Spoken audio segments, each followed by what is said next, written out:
welcome back to the Stick 'em Up podcast. Brundi, what do we got for us this week? Well, the first part of this week, as everybody listening now knows, this is the first kind of midweek episode we're doing. We've kind of talked about doing it for a bit now, but we decided, hey, you know what? We've got a few things on the agenda here that we can discuss. So here we are, coming midweek at you, and we got a few things to talk about. Where do you want to start here? If you don't mind, I'll start here with just a couple milestones over the past couple of days. The other day, Anze Kopitar passed Marcel Dion to become the all-time leading assist leader in LA Kings history with 758 assists. So, stick taps for Kopitar. Yeah, not to mention, I mean, he's still got like quite a few at least I would say 3 minimum years still left in the league after this year. So that number is just going to continue to grow, and he's really going to, by the end of his career, he's really going to set himself apart from the rest of the group there. The rest of their history there, for sure. Yeah. And Victor Hedman, just tonight, played in his 1,000th game in the NHL, all 1,000 with the Tampa Bay Lightning against the Stars. I just finished watching that game, and they won 4-0. So they also ended their 4-game losing streak with a shutout. So that was nice. Yeah, that's a huge bounce back game for them, especially. I mean, we're not going to get into it, but I mean, that was the second of their back-to-back games against the Stars, so it was nice for them to kind of get a little bit of a revenge game there. Yep. Was that it for the milestones? Just those two? Yeah, I believe it was just those two, as far as I'm aware. Right on. One big thing, we didn't actually. It came out before our episode last Friday, but we didn't. I had it written down, and I think I got on a rant about something stupid and forgot about it. But we did talk about it before. There's speculation about it, but we do have confirmation now that the NHL is going back to the fantasy draft format for the All Star game. So it'll be, you're still gonna have the 4 captain, like it's still gonna be the whole little mini 3-on-3 tournament as it has been. So you're gonna have 4 team captains, which will also feature a celebrity assistant captain. And yeah, they're going back to the fantasy draft format for it, which I think is awesome. I mean, for anyone who's against it, this will sell you on it right here. This right here, like, not only is it just you're getting more kind of bang for your buck with the All Star Weekend, because now this will make it a 3-day thing with the skills competition and then the actual All Star game. So you get an extra 2 to 3 hours of NHL players where you're going to get the most personality out of them that you're ever going to get. Yeah, like, and this is literally just all of them. We don't get a ton from NHL players. No, it's nice to see them. There was a lot of guys showing some personality at this past one in Florida. So hopefully we can see a bit more of that personality shining through and get to see a bit more of the players. Like, we don't need a bunch of stuff from their lives, but even just them hanging out and having fun is just like neat to see. Well, and exactly, like you said at the All-Star game last year in Florida, we kind of saw a little bit of it, but so much of it was forced because they had a camera shoved in their face or constantly being interviewed and fed questions and whatnot.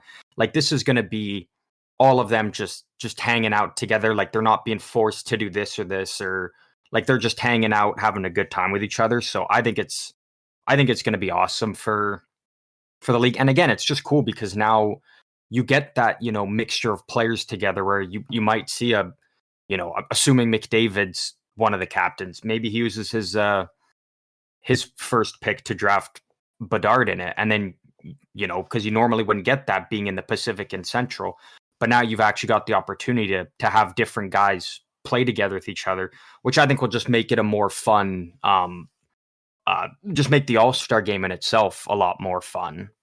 having these different players mixed together who you normally don't ever see play together or anything. Yeah, I think it's just gonna be it's just more variety. It's gonna be more fun. It's also just more fun when the players have a bit more control instead of it just being this corporate event that the players show up to that it Yeah, sometimes feels like. So yeah, I really think it'll be good. One thing that I actually don't know the answer. I'm assuming I kind of do, but I actually have no idea. Uh, you said that the celebrities are going to be assistant captains. yeah. Um, I assume they're not playing, but they might be. No, no, they're not Okay. playing. No, Are they helping pick the teams? yeah. So, Okay. I mean, one that you can, it's probably a slam dunk is going to happen. Like, I would bet everything on it. Is it's taking place in Toronto. So, assuming Austin Matthews will probably be the captain of one of the teams. So, you'll see it'll probably honestly be like Justin Bieber is I was gonna say the Justin assistant Bieber or captain Drake, and probably.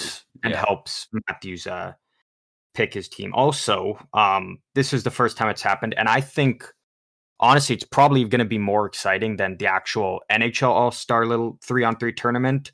I don't know when it's taking place. I think it might be on the same day as the skills competition, the day before. But they're doing a 3-on-3 game consisting of a bunch of the top players from the professional women's league, which is actually underway now. So, or at least I Awesome. think it's underway. I saw clips of it, so I think it must be. But so I think Yeah. that'll also be really cool because again, these women are going to put on way more of a show, I think, than the NHL players will. I think they're going to be more hungry, and they're actually going to be going out there and they're going to be given like 110% the whole game Or we're gonna because want to they really show want to. what they can do. Yeah, Like, exactly. yeah. So I think that's going to be great for the weekend as well. Like it's just like adding those two things in is going to make it so much more um, special, and I think it'll honestly drive a lot more people into actually watching it. Where we're kind of seeing less and less people care about it each year. So I think this is a good way to bring some people back in. Yeah, 100%. It seems just like a great change, and hopefully, because for quite a few years now, people have been wanting some overhauls of the All Star competition. So if this can Yeah. make it any better, by all means, they got to. Even if it doesn't work, it's nice that they're trying something. Like Hmm. instead of just going with the same thing that's been getting stale and staler. So Oh, it's been so stale. Like I yeah, still watch it every year just because why not? I'm a huge hockey fan. Like it's just you know something diehard hockey fans do, even if they're not happy with the product that they're being given, they still watch it anyways because why the yeah, hell not, right? yeah, So for I sure. think it'll actually be a lot more exciting this year and entertaining than the last 5 or 6 years have been. Yeah. What do you got? Do you got anything next? Um, yeah. Well, I mean, we kind of we kind of discussed it the other day. So I went on a pretty big rant the other day about the Sharks playing defenseman Jacob McDonald on forward. Yep. Uh, and I mean, since then, the Sharks have only played 2 games since then, and Jacob McDonald has scored 3 goals.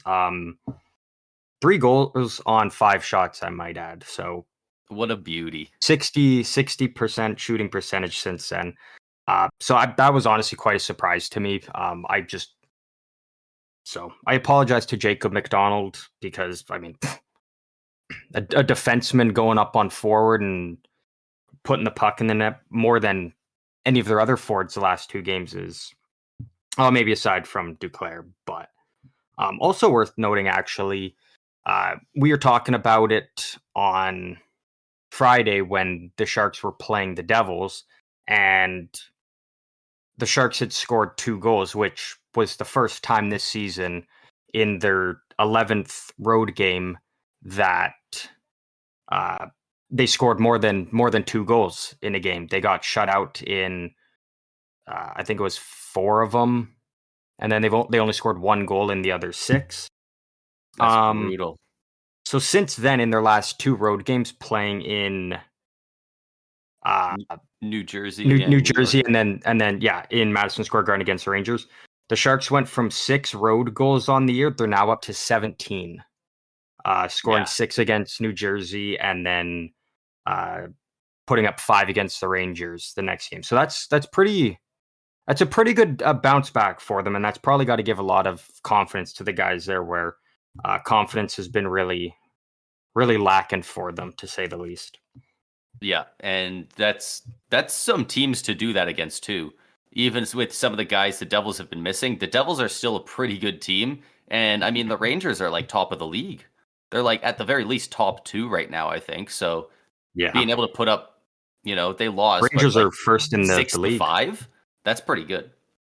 Yeah, not to mention it, like the fact that uh, I think my biggest takeaway is just the fact that Keandre Miller scored with about 7 minutes left to make it a 6-3 game, and so you're kind of like, well, that seals the deal right there, like game over. But then within the next 3 minutes, the Sharks went bang bang and scored 2 to make it a 1-goal game. So for a team that's been really struggling to score on the road, the fact that even when they're down 6-3, they can still fight and battle to put two quick goals together there to make it a close game is really good.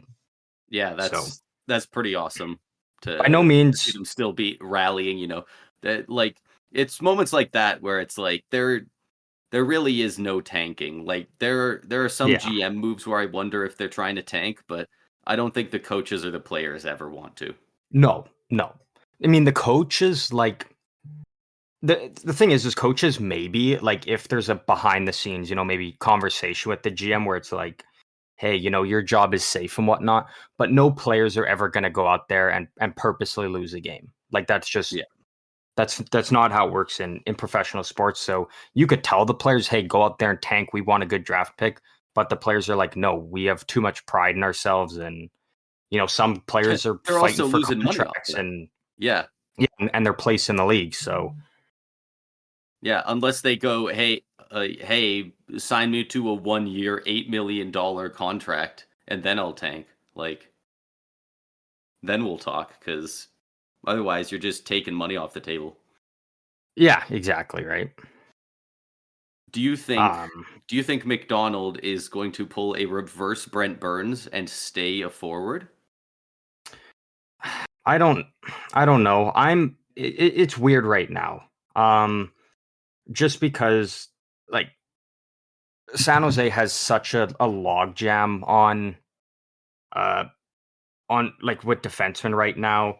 Like as of right now in their active roster, they have 1, 2, 3, 4, 5, 6, 7, 8, and that's also that's not including Ty Emberson, who is currently on IR, and then Radim Shimmick and Nikolai Knizhov that are also down in the AHL. So like they have so many uh like they just have so many defense in their system, and then even on forward, you've got Philip Zadina who's on IR, Luke Cunnin, Logan Couture.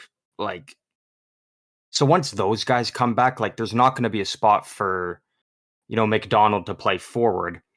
But then is there, I mean, he's been playing well, but like, is there room for him on defense? Like, eventually the Sharks are going to have to. I know they already put Kanizhov on waivers. He did go unclaimed. I think largely just due to still uncertainty about him coming back from an injury and his cap hit. I mean, they're going to have to make some moves soon. And Elliot Friedman even alluded to that the other day, talking about how teams have been calling the Sharks about defensemen. I know Mario Ferraro's name was thrown out there. I don't think he gets moved just because, I mean, he's the Sharks' best defenseman right now. He's a guy and a huge leader on that team at such a young age. So that's a guy they can use as a building piece on defense. And if he does Yeah. get moved, it's gonna be for a hefty package. And even Friedman noted that, like, if he is to get traded, I don't think he will. But if a team is able to get him, like they are going to have to give up a hefty amount for him. I think probably I would say even a little bit more around the lines of what Tampa Bay gave up for Tanner Jeannot last year. Like, I think it's going to have, like, Yeah. maybe not as many draft picks, but I think those high-end Around draft the picks value. and then Yeah. a prospect or two. Yeah. Just because you know what you're getting out of him, and just like, on a good contract right now, and also just what he brings to the locker room. But I don't Yeah. see him getting moved, but Especially because eventually, the Sharks aren't pressed to do it because they can just yeah, keep him and not do a deal at all. It's not like Erik Karlsson where you're on a bit of a time crunch with that great year he had to unload yeah, the contract. Like you know that you can just keep him. So yeah, it would definitely exactly. take a lot to pry him away from San Jose. Yeah, yeah. I don't see it happening, but like I said, eventually, like someone's like I would say probably at least two defensemen are going to have to get moved eventually, and I don't see it being Kalen Addison. Kyle Burrows was just signed. I don't see it being him. Ty Emberson, like he's a rookie now. They just claimed him off waivers at the beginning of the season. He's looked good. I don't see it being him. I don't see it being Ferraro or Ahoyuk, and then Vlasic's not getting moved. So you're looking at Jan Ruda, Jacob McDonald, and Matt Benning Right. of the current players on the roster. I think Yeah. two of them would probably get moved, and again, Jan Ruda probably not, just because he hasn't been playing very well at all, and his contract is a little bit higher. Where I think Jacob McDonald's making under $1 million, and then Matt Benning's making just a little bit over $1 million for this season and the next two after. So that's and he's a right-handed shot. So I think there's going to be a lot of teams interested in him, because to get a right-handed shot defenseman that can play on your third pair, making just a little over $1 million, and he's locked in, Yeah. I think teams will jump on that, and they won't have to pay much for that either. Yeah. Won't have to pay much. Well said. He knows his Sharks hockey, folks. Yeah, there's not many good things to say about them, but what I can say is they have a lot of players that that teams can be calling about. That's for sure. And you got to have something. Yeah, Just gonna throw in real quick here. The Jets the other day extended Nino Niederreiter, yeah. 3-year contract, $4 million average for 12 million total. Uh, Great signing, really. Like, What a great pickup that was last year by them, and to lock him in at that, that's unbelievable for them. He's yeah, been such a good player for them. Not only, like, I'm gonna look up his stats so far this year. Not only has he been producing pretty decently often, he's got 14 points in 23 games, kind of as a middle six winger. But even his defensive game and his physicality and what he brings, like that's a steal to get him at that contract for yeah, what he brings to that team. yeah. He really does everything pretty well, and then he scores very well. Yeah, Like, to get a guy for that long at that price is incredible.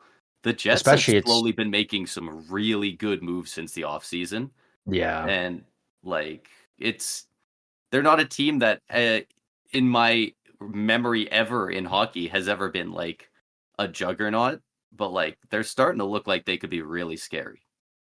yeah. Well, and even looking at that Niederreiter, another thing that we're going to talk about is how the salary cap is projected to go up for next year. It's apparently going to be raised by $4.2 million. So basically, that cap going up covers this entire Niederreiter contract now for them, which I think is huge for them. And I mean, and obviously for all these other teams, like the fact that it's going up 4.2 is insane. But yeah, like you said, what Winnipeg's doing is, like, they've just been on a roll lately with the moves they've been making.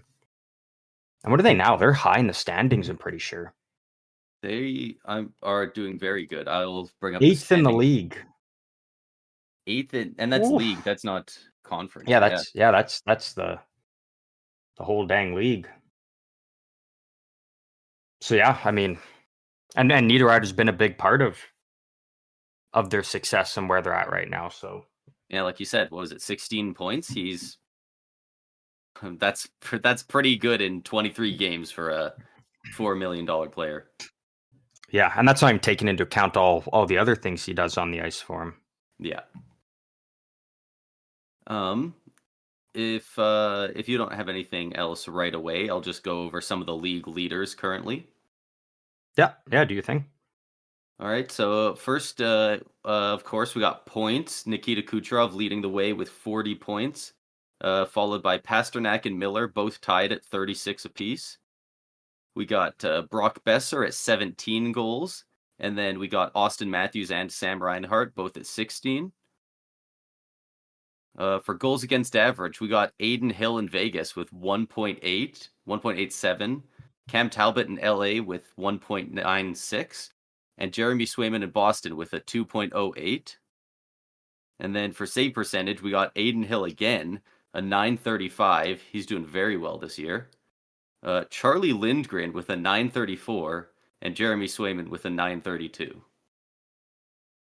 Yeah. A bit of a telling story here for league leaders in plus minus. Tied at the top, Cale Makar and Quinn Hughes, 18 apiece. And in third, we got Barkov.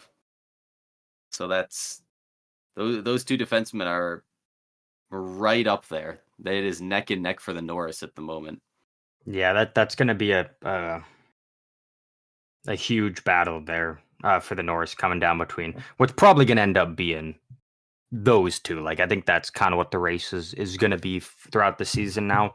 Unless they both really slow down or somebody else really heats up, it's going to be hard to see it be otherwise. I think you need a combination of both. I think you need them to slow down. You need someone to really heat up because they're so like far ahead of the rest of the pack right now. So, but still, so much time left throughout this season. Yeah, I believe behind them. Taking a quick look here.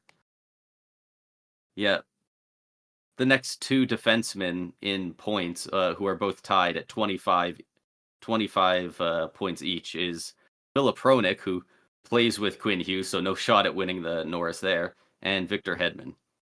So, the current odds for the James Norris right now is Quinn Hughes is the favorite at plus 150. Cale Makar is second at plus 180.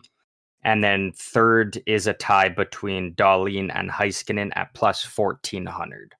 So does it even have Hedman on there? What are his odds? Hedman is Adam Fox is in fourth at plus 2,200, and then Victor Hedman is right underneath at plus 2,500. Geez, that's not bad odds for a guy who's been really good defensively this year, and he's 25 points in 25 games. Yeah. Yeah, so as of right now, like Hughes and Makar has 34 and 23. Like, these other guys are going nuclear. Yeah, but throughout the season, like, that's a great thing about hockey is anything can happen, anything can change. So there's still lots of time for that to change. I don't expect it to, but it could. That's the great part about it. Yeah, I mean, we've seen it before where guys have just had an absolutely insane February, March, and they just shoot right up the rankings. Like, it's not over until the season's over. Yeah. That's all I got for the leaders here. Okay. Is there anything else you had? I have one more thing. Like, that's where we don't have a whole lot. Yeah, it was just because it's only a couple of days since the last one. Yeah, these half week ones can be a bit shorter. Yeah. So I had one thing that I'm going to ask you. And this is going to be fun. So and this is your judgment. You can judge it or base it however you want because this is your list. So I'm going to go. I have 5, and I'm going to one at a time. I'm going to tell you a jersey number, and then you have to rank them 1 to 5, but you don't know which numbers are coming up next. So you're blind ranking them. So you're going to list, say the number is 88. You're going to be giving me 5 players, and I'm ranking them best to worst. I'm giving you 5 different jersey numbers entirely. Oh, and I'm just ranking how good that jersey number is, you can rank how much I like it. Yeah, so you can, whether you want to base it off players who have wore it, or if you're playing hockey, which one would you wear? Just which number's the coolest? Like it's totally your list, so you can whichever way you want to rank them. The kicker is just you don't know what numbers are coming next. Okay. So the first one, number 19. Pretty iconic jersey. Number 19 is pretty iconic. It was a little bit before my time, but I still have a great respect for a lot of the players who wore it. I'm going to put it at the solid number 3. Solid number 3. All right. Now, reverse I've got one number that I imagine you're going to say at some point. So I'm like trying to keep that number 1 spot open for it. Now I'm going to reverse it. Number 91. And that is the one I was talking about. I'm going to put that right up there at number 1. That's going to go. Oh, that's okay. That is a great number. It just looks awesome on a jersey, and the list is endless of incredible superstars who have wore it. Like, the only number that I might ever put above that is my number, which is 13. But which is why I specifically left 13 off of this list. Yeah. So spoiler, 13 isn't coming. Yeah, I mean 91, Nikita Zadorov, right? Oh, Nikita Zadorov. That's what I think of when I think of 91. The third number. Number 7. Number 7. Looks real good on a defenseman. Looks a little weird on a forward. I'm gonna put this at the 4 spot. The 4 spot. I think this is decent, but I don't think it's better than 19. The fourth number. This is a big one because you've got 5 and 2 left. Is 88. 88.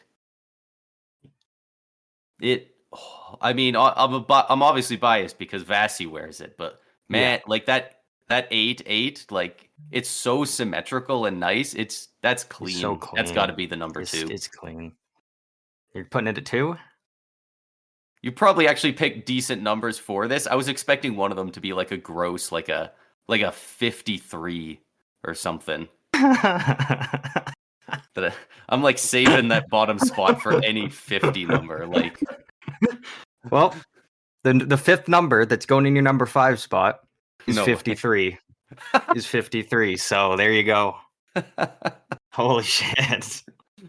I purposely saved that one till the end because I was wondering if you were gonna leave that 5th number till 5, or if it was going to be stuck. I almost said somewhere 57 else. too. Just like any mid 50s, or like even just the solid 50. Like anything starting with a 5, it just feels bad. So I did have 57 as the original number I was going to use, but then I thought I literally can't even think of a single player who's worn 57, so I went to 53. Which I think we even use the same line of thinking to get to 53. Which I think is the Simpatico. The Teddy Bluger special in Vancouver Bluger. right now. I think 53 is also what... have you ever seen those things where it's like looking at NHL players, like these stars in the league now, but it's like when they first came into the league, the number that they wore, like their rookie season? Oh, yeah. I'm just gonna look it up here because I'm 99.9% sure. I know the first one is for sure. Just to double check with this one. Did Kucherov wear that? I don't know if it was 53, but he wore, or it might have been 58. I think he wore a 50s number for his first few games. I'm pretty sure he did wear. I'm pretty sure he was 53 actually. I can find it here. Because the two that I do know for sure when they first came into the league and wore... Oh, Kucherov was 56. 56. Joe Pavelski and Johnny Gaudreau both wore 53 when they first entered the league. Mm. Which I think was kind of back then. It was They almost even like get to pick it, when you or like yeah, I think it's when they kind of came up. It was more so just here's your number, and then it was like, hey, now that you're actually like on, like you've now the following season, like you've made the team and you're a part of the you're team. Now on the you can actually roster. pick your number. Yeah. Yeah. Now you get the luxury of picking what number you want to go with. Yeah, that makes sense. Hey, no, but you did very well with that list. I was really hoping you're gonna be like, oh, there's got to be a good one coming, so I'm gonna save my one or two till the end, and then you're stuck with 53 there. No, number 91 is the one I was waiting for, to put that at number 1. Yeah, because that's been a very popular debate over the last year between people is like which number now, like, you know, you go back 10 years ago, 19 is obviously the more iconic number, but now it's like there's an actual argument of, you know, which one do people think is kind of a more iconic jersey number between 19 or 91, which both I have really think it's just a very solid arguments. I think it's just a difference of generation, because the majority of guys who wear 91 in the NHL wore it because one of their favorite players wore 19 and it got retired. Yeah. So Yeah. you know, a lot of guys like who wore 19. Was it Yzerman wore it, Peter Forsberg, or was it Joe Sakic? I think it was. Ooh. I want to say it was Sakic wore 19. I think it was Joe Sakic wore 19. I'm pretty sure Sakic did. Joe Thornton did. He was another big one. A lot of guys looked up to. Honestly, I think at the end of the day, if you're wearing, like, I think just in general, I think 9 is one of the most popular numbers ever, just because, I mean, 9, obviously, 19, 91, 99, and now obviously you're going to have... And also just Gordie Howe. Yeah, and now you're going to have 97 and 98 thrown in there with McDavid and Bedard, like... Yeah. Basically, you can't go wrong if you've got a 9 like in your jersey number. But yeah, that's what I had there. That was my one little thing I brought to class for us today. I like that. That's good. I can't believe not only did I guess it, but also just that you had That's like just so a gross funny. 50 in there. Because Yeah, like I literally just said the grossest number I could think of. I was really debating. I was like, man, do I leave 90? I was debating between do I leave 91 to the end or the gross 50 number. Yeah. If anyone out there wears 53, like, you're fine, because Joe Pavelski and Johnny Gaudreau did it. So it's still technically somewhat cool. Yeah, you just got to own it. You just got to own it and make it cool. 97 was kind of a weird looking number. What are some wild goalie numbers that you can think of that goalies have worn? Like, I know kind of the common ones is like 1, 31, 32, 34. I know Vasi wears 88. I was gonna say 88's like a cool number, but like it's not very common for goalies. Honestly, I think Bobrovsky wearing 72 is actually kind of sick. 72, that's definitely out there for a goalie. For sure. I can't even think of it. Other than Vasi, I know so few goalie numbers just because it's so hard to keep track because they're all 30, 31, or 33. Yeah. Like half the teams in the league have retired number 1. Yeah, Brizgalov wore number 80 at one point. That's good. I like almost all of the 80s and 90s for a goalie.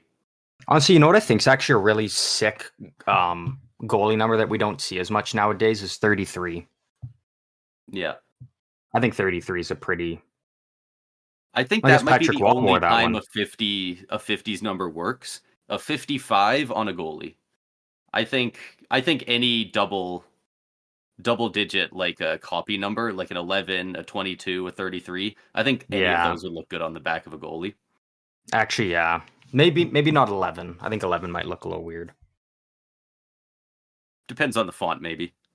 Yeah, just because like goalie jerseys are so big, Yeah, yeah, it'd so you be want silly. at least a number that can take up some space. That's fair. Dude, a goalie comes into the league and wears 66. Could you imagine?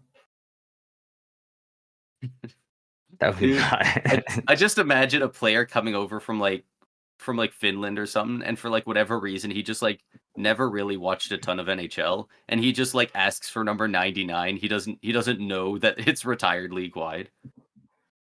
Yeah. But with that, I mean, do you have anything left, or is that kind of all we got for today? Nothing other than Joe Sakic jersey number. When you put that into Google, at least when I did, it comes up saying 19, and then below that it says 88 and 91 and 53. So if you ever wonder if Google's listening, they definitely are. Yeah. Yeah, but I think that kind of wraps up this episode here of the Stick 'em Up podcast. Again, as always, if you want to join in on the conversation with us, you can always find us over on Twitter/X or Instagram at SEU Hockey. Again, 3 simple letters and then hockey. You can find us on there. Uh, Shoot us a message, send us threats, whatever you want to do. We will respond to everything because this is a very exciting time to be a hockey fan. We got great NHL action going on. We are now less than a month away from the World Juniors. I know the US kind of put out their preliminary team of who's kind of in the mix to make the team. More and more teams will start to do that in the next coming days, but which means we're getting very close to having some World Junior content, which I'm looking very forward to. I know you must be as well. So that's very exciting stuff for people to look forward to in the future, I'd say. Yeah, it's gonna be a lot of fun going forward, and yeah, we want to get more engaged on Twitter. We've already started doing that a good bit, but um, yeah, Yeah. if even if it's not about the podcast, you want to hit us up and be like, what content do you want to see more of us? Do you want us to give you shitty vlogs posted onto Twitter? Because like we could just do that. Like Yeah. we Yeah. we're We're we're flying open by the to seat of our pants a little bit, and that's fine. we're open to any suggestions of what you guys want to see because we want to help bring you the best hockey content that you are craving, and we are here to produce that. We love to talk hockey. We love to do anything regarding hockey, and if it's something you guys want to see, we will do our very best to make that happen. Yep, Uh, couldn't have said it better myself. with that said, you got anything else you want to add in before we hop off here? Nope, nothing other than Kucherov got to a 10-game point streak tonight, so that was Yeah, pretty there we sick. go. Right on, right on. Awesome. All right. Well, thanks to everybody for listening once again, and we will catch you guys in the next one.